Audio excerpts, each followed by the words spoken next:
आप सुन रहे ही audio story मत्स्य अवतार। मत्स्य अवतार भगवान विष्णु के प्रथम अवतार है। मछली के रूप में अवतार लेकर भगवान विष्णु ने एक ऋषि को सब प्रकार के जीव जंतु एकत्रित करने के लिए कहा और पृथ्वी जब जल में डूब रही थी तब मत्स्य अवतार में भगवान ने उस ऋषि की नाव की रक्षा की। इसके पश्चात ब्रह्मा ने पुनः जीवन का निर्माण किया।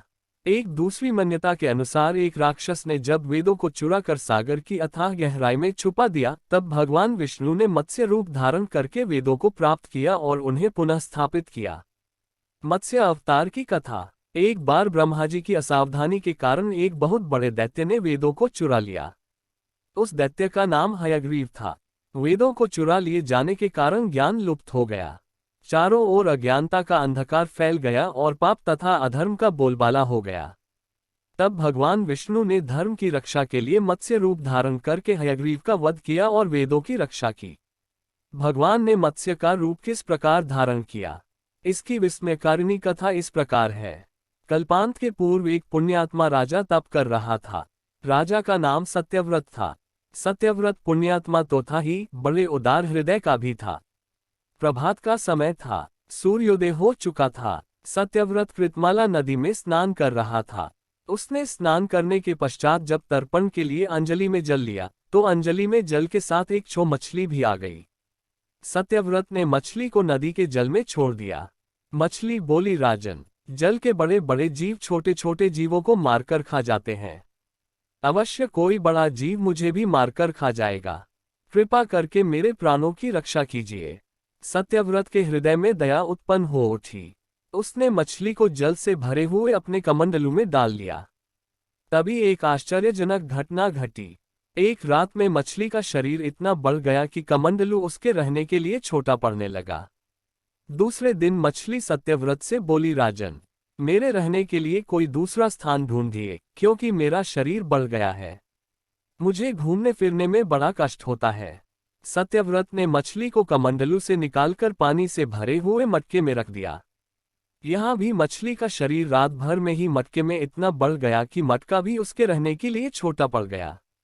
दूसरे दिन मछली पुनः सत्यव्रत से बोली, राजन, मेरे रहने के लिए कहीं और प्रबंध कीजिए, क्योंकि मटका भी मेरे रहने के लिए छोटा पड़ रहा है। तब सत्यव्रत ने मछली को निकालकर एक सरोवर में डाल किया, किंतु सरोवर भी मछली के लिए छोटा पड़ गया। इसके बाद सत्यव्रत ने मछली को नदी में और फिर उसके बाद समुद्र में डाल दिया। आश्चर्य! समुद्र में भी मछली का शरीर इतना अधिक बढ़ गया कि मछली के रहने के लिए वह छोटा पड़ गया।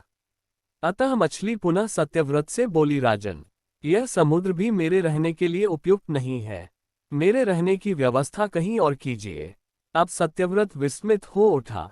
उसने आज तक ऐसी मछली कभी नहीं देखी थी।